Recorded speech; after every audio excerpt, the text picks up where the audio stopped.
Hello and welcome to oves.net. In today's video I'm gonna show you some of the stuff I got recently, a little bit of unboxing a mail and a little bit about the donations I got.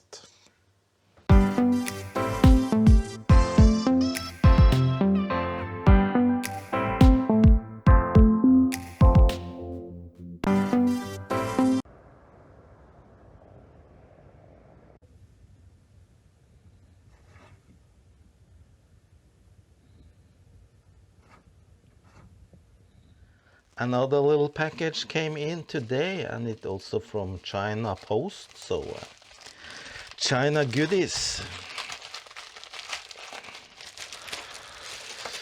Alright, that's what it is. It is solder paste, or it's soldering paste. So let's see what it says. Well, the blue writing says soldering paste, and the black says flux type, and made in China. But actually it is flux, so I don't think this is the correct branding, because warning may contain lead. So let's see what the warning says, if I can hold it still. May contain lead. This product contains chemicals known to the state of California and other states to can use cancer, birth defects. Can use cancer, birth defects or other reproductive harm. Consuit MSDS for industrial use only. Well, it is flux, and probably not that dangerous after all, but they probably have misunderstood how they should label this with California warnings. Here's another package, came from China.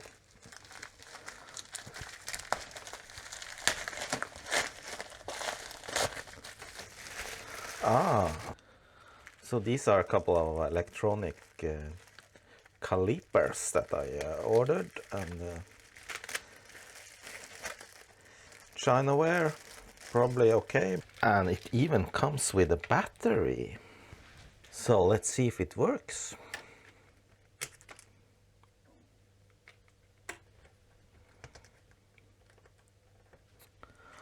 Yeah. Alright, so let's measure something, and yeah. I'll take this one.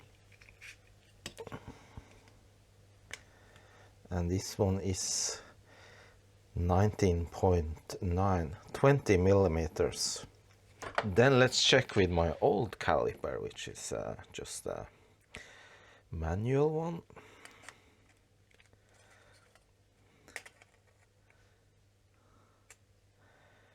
Yeah, and it's 20, so yeah, accurate enough. And it has a 0 button, so you can reset it.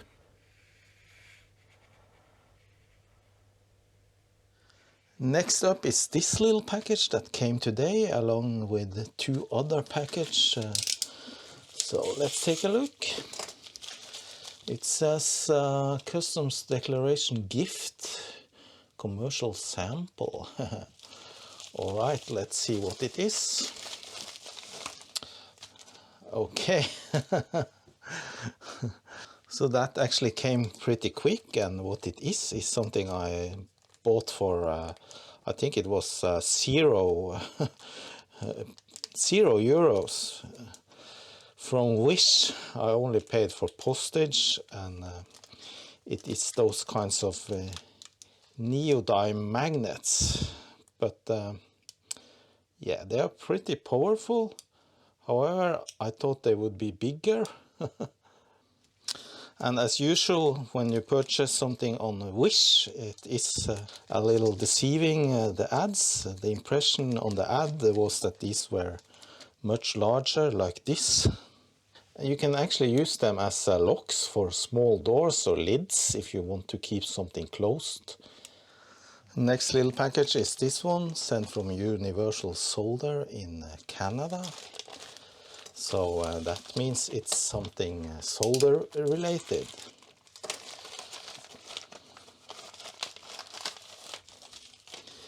and a bag inside the bag, or envelope should I say. Alright, so this is diodes. It's just a kit with the different sorts of diodes, because I didn't have one. I have some, but sometimes I have use for these, and now I got them.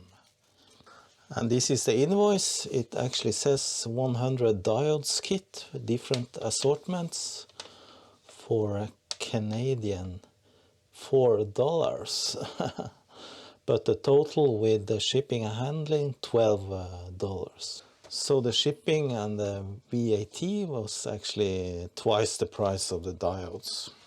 But the thing is, I don't have any electronics shops nearby that I can purchase these things from, so I have to go online, and there are tons of shops online, of course, and sometimes I just need something cheap and quick, and then I get stuff like this. Another little package, and this one came through Pitney Bowes, and that is those handling stuff on eBay, and it has obviously been open, as you can see, by the customs perhaps, or maybe it's the reuse of packaging. So this is in fact many different things, and I think this has been under real inspection, because even this package here is opened. And well, what is this? This is a small Arduino Nano. So as you can see, it's a kit of some sorts, different electronics parts, including a small OLED display, printed circuit board, and some smaller parts with the buttons and different things. And this kit is actually used to load the TAP or TZX files into Amstrad and ZX Spectrum machines. And all this is in fact a kit to build a TZXduino, or otherwise known as Casduino, and maybe some other names. So this is going to be an interesting build. I actually love these kinds of kits where you can build something and then test it afterwards. So this is going to be a video in my channel, I guess. I guess there's lots of other videos about this out there already, but this is going to be my take on it. And here is the invoice. It actually costs 17 British pounds and 11.38 in shipping and handling, total of 28.37. Alright, so I'm gonna build this later. Perhaps the video will come out before this video, I don't know, depends on my schedule with other projects. More eBay goodies, and this one, a small little package from Sofia, Bulgaria. It's not every day I get the package from Bulgaria. And it says here obsolete IC for hobby. Alright, and it's a SYU6502 CPU, and the date code is 8436, so it's from 1984. Yeah, good to have. I don't have a particular use for this right now, but I always buy chips if I find good prices, and this was one of the kind.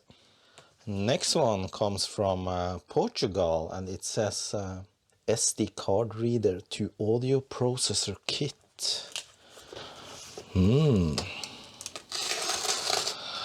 Exciting. So there it is. Thanks for your purchase. If you need assistance or further ordering, feel free to contact me. Pedro Almeida. So what is it? Let's get rid of this plastic. There it is.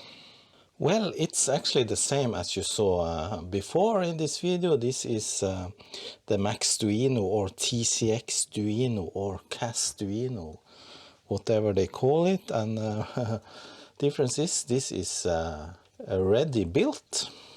So now I got a double of those.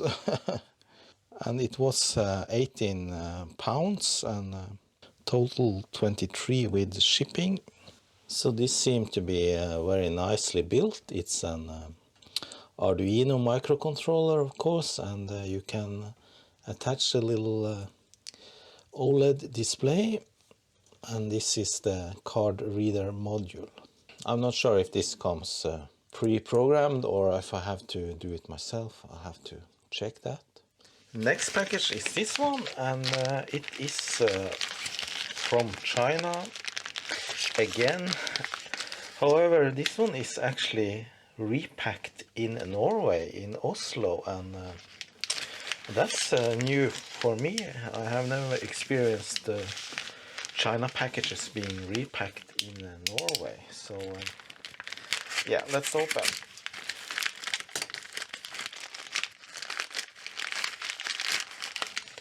Alright, so that's the one.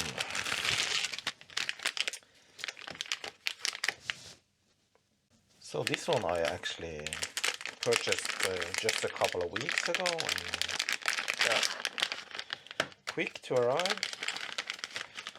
And it is one of those electronics testers.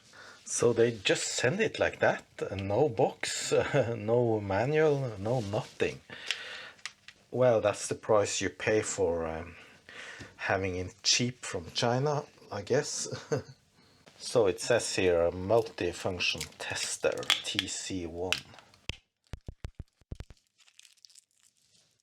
So let's see what's in the small bag. Seems to be a charging cable and some sort of, yeah, like this DuPont connectors or what they call. Probably some spares for this testing cable, and one small electrolyte capacitor and one LED. And that's what you can test with this. You test the different kinds of electronics components like diodes and transistors. I'm not really sure. I have to find some kind of manual to what this can do.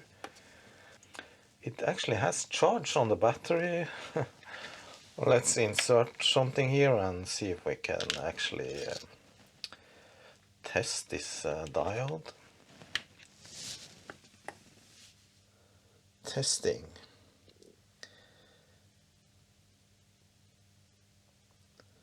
No unknown or.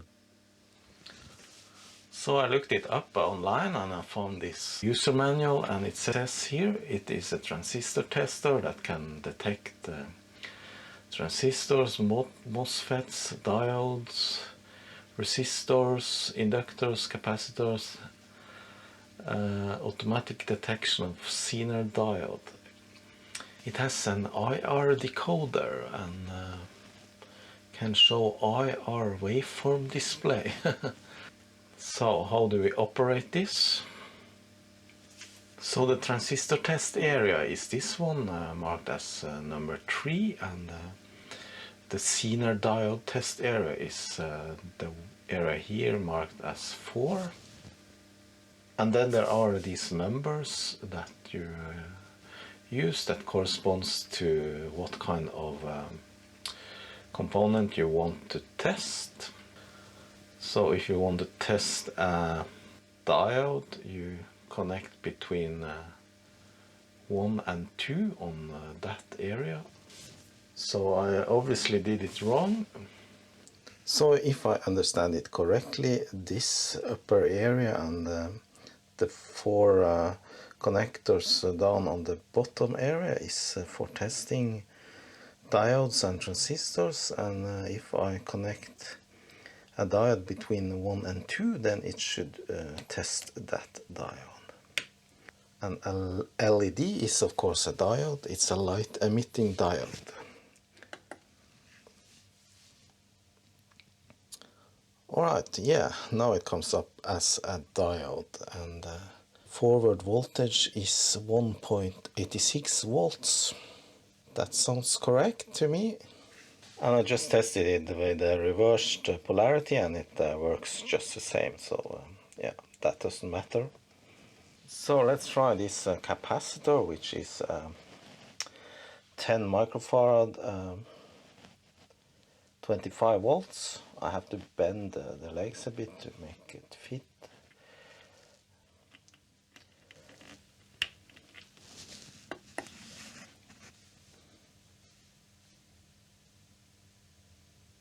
Capacitor, yeah, 10.97 microfarad. And it also gives out the wheel loss and the ESR rating. Let's try this very small capacitor, this ceramic 100 nanofarad, I think it is.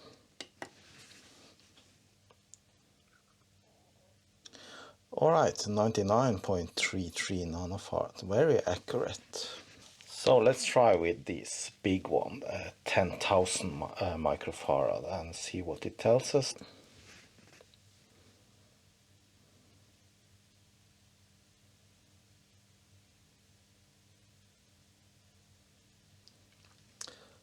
Alright, that didn't take long. It comes up with 9,856 microfarad, and that is acceptable accuracy. A resistor test, this is 330 ohms, so let's test.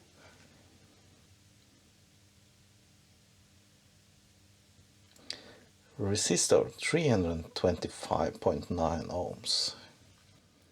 Nice.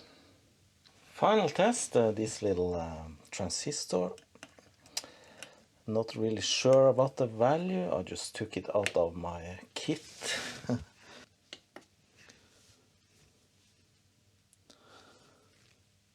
Okay, so it says it's a PNP transistor and gives out the characteristics. Anyway, this was a great tool, and I paid only like 17 euros on Wish, the app, Wish app, and it was like 9 euros in shipping, so a total maybe below 30 euros, so yeah, I think it was worth it. Next up is these two rather large bags, and this was a donation for my channel. And the first here is actually a couple of floppy drives.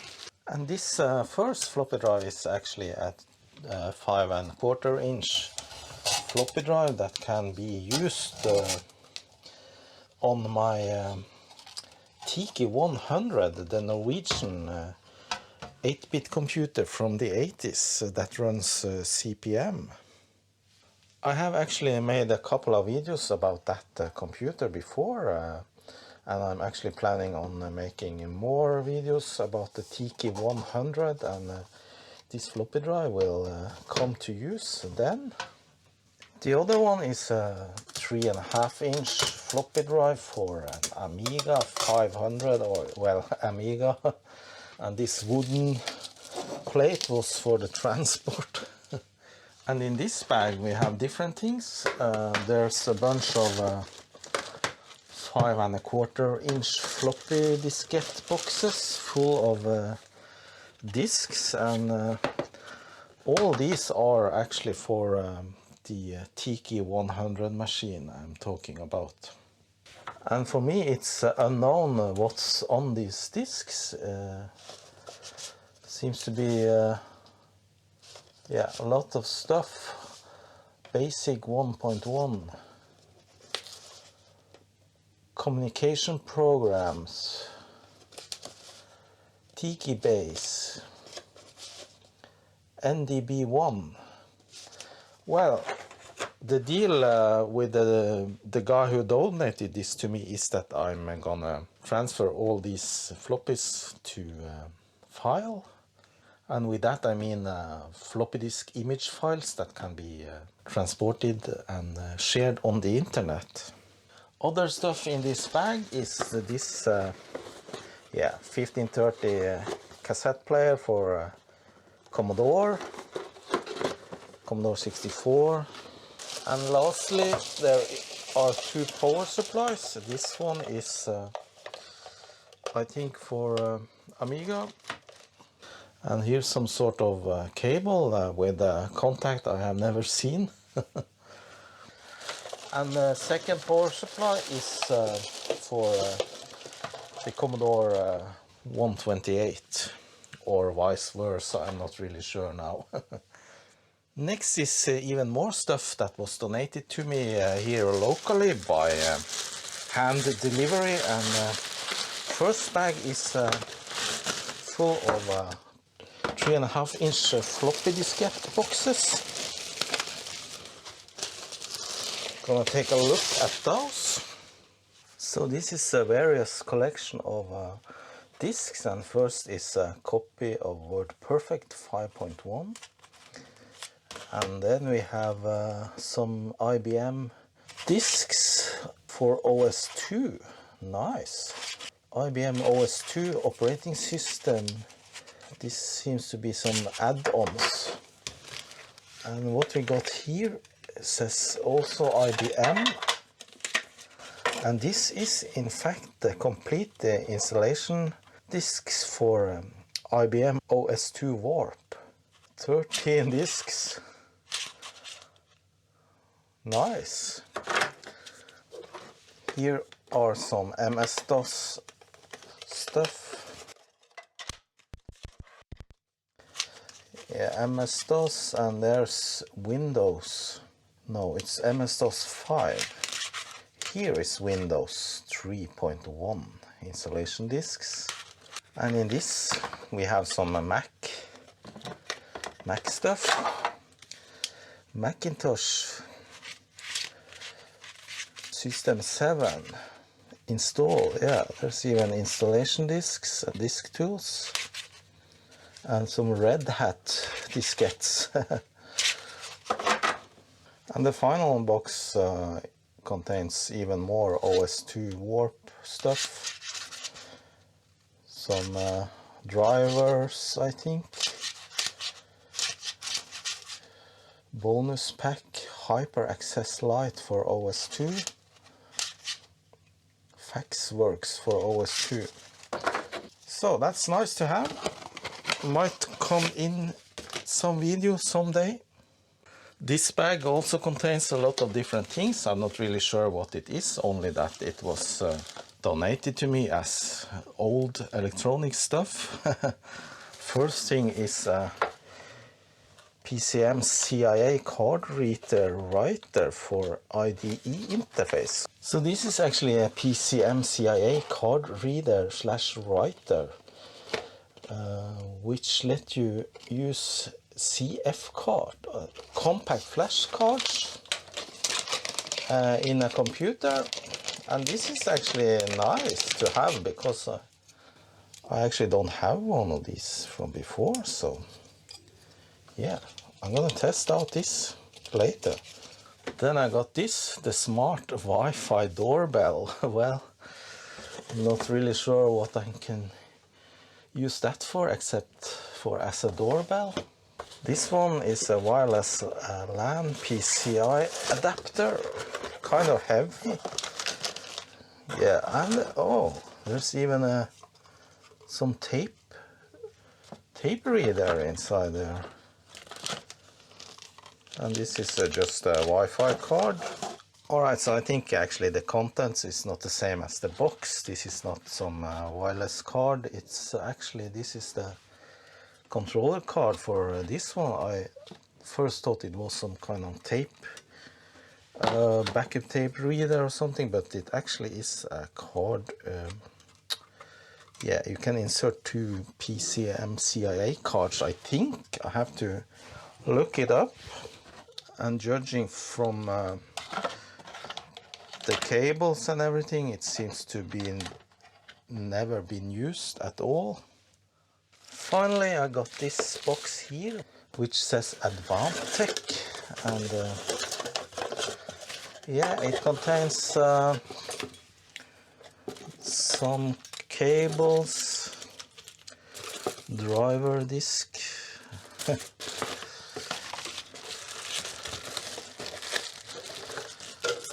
some kind of power supply module or something, not really sure. So what's this? Oh man, this actually looks like a complete PC, like this MiniITX or what they called.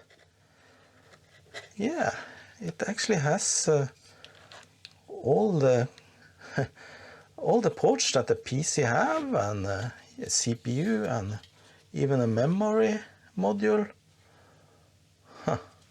That is great. And there's actually a receipt in the box, and it says an Atom N450 1.6G MiniITX with VGA and 2 GB SODIMM RAM.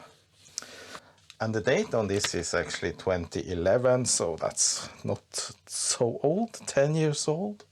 So here's the CPU, and or this is the fan, but underneath is the CPU.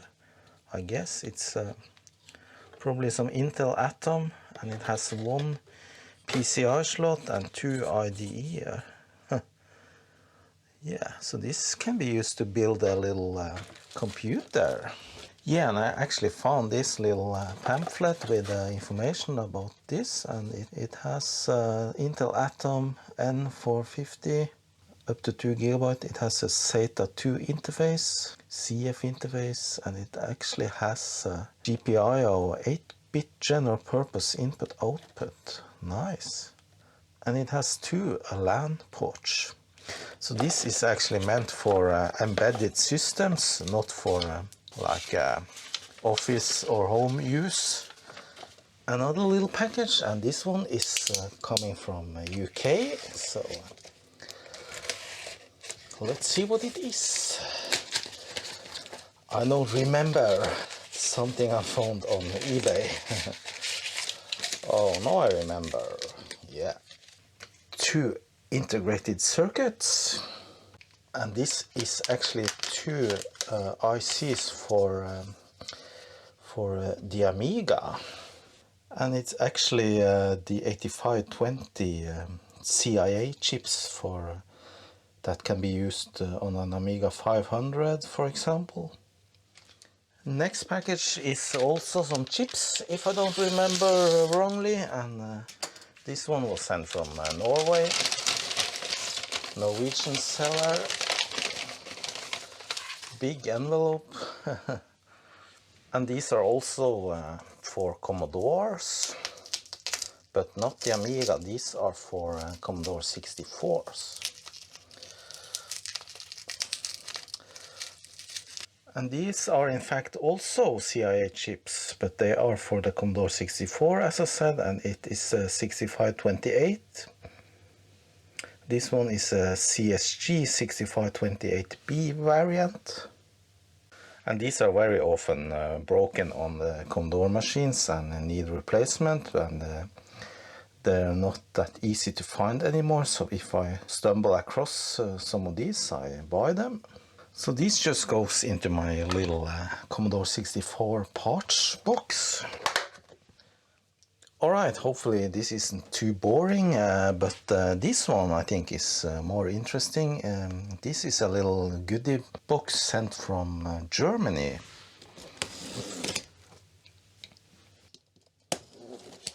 And it says here electronic components, and it is signed by Mr. The one and only Sven Petersen. Sven Petersen is a German electronics engineer, I think, and he produces lots of great stuff for Commodore machines, Commodore 64 and VIC-20 among other things. And he sent me this. Actually, I purchased it from him because he sells stuff online. But I think I got myself a few extra goodies in here. Look, it actually got a little bruised up in the mail, and yeah, but seems to be a very good packaging, so that's good.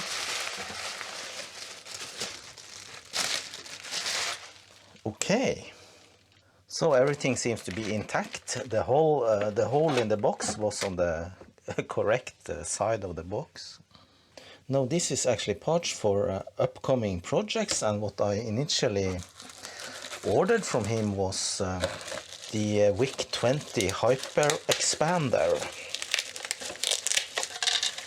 And here's some case for that, and yeah, there's also other stuff for the Commodore 64. Here's Epyx fastloader, and yeah, that's the VIC-20 hyper expander kit.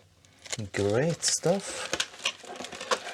And he was also gonna send me parts for building the actual test harness for VIC-20. And here we probably got the ROM chips.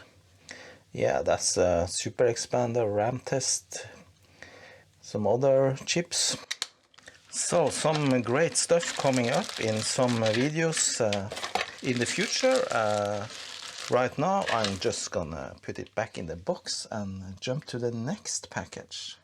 So this one is the final one for this month, and it is a little too big to fit on my desk actually, so yeah, I'll have to put it down to the floor. And this is in fact another retro computer that I purchased for my collection, and yeah, let's open and take a look.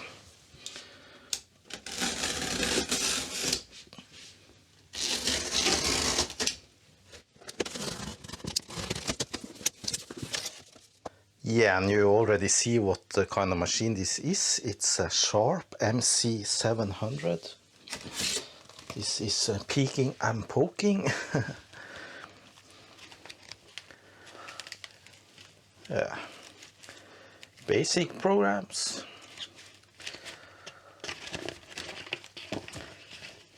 ASCII tables. Always interesting to read the old computer manuals. Then we have the machine itself. So there it is. Looks okay. So this one actually has a little printer and a cassette recorder and player. So what's else in the box? Well, a few cassettes, solo software. That's actually Norwegian games. At least the cover is in Norwegian. And here's a part. So it didn't survive the shipping. It seems to be from here. So that's not good. But it's probably fixable. One final thing in the box was this little black box. I think it's some more cassettes, yeah. Galaxia and Attack Force. Let's take a look at the back. Supposedly it is working, and yeah. It has a different ports on the backside. It actually seems to have two different, it's one RF out and one composite video out, and also RGB out. So that's great. Cassette read and write. So it doesn't need a particular power supply because it has a built-in, so you just plug into the mains. And this one I think is actually just for grounding the machine. There's volume and reset, printer and I/O bus. So yeah, lots of possibilities here. So I'm just going to be brave enough to connect up the machine and actually turn it on and test it. And I'm just connecting a little cable to the video output. So do I dare to turn on the power? there might be some refus exploding or something. Well, I take my chances. Alright, the printer started moving. So instead I have connected the RF output to my TV and should be on channel 36 perhaps. Yes, it is actually working. Excellent. Really bad picture, but yeah, RF is RF.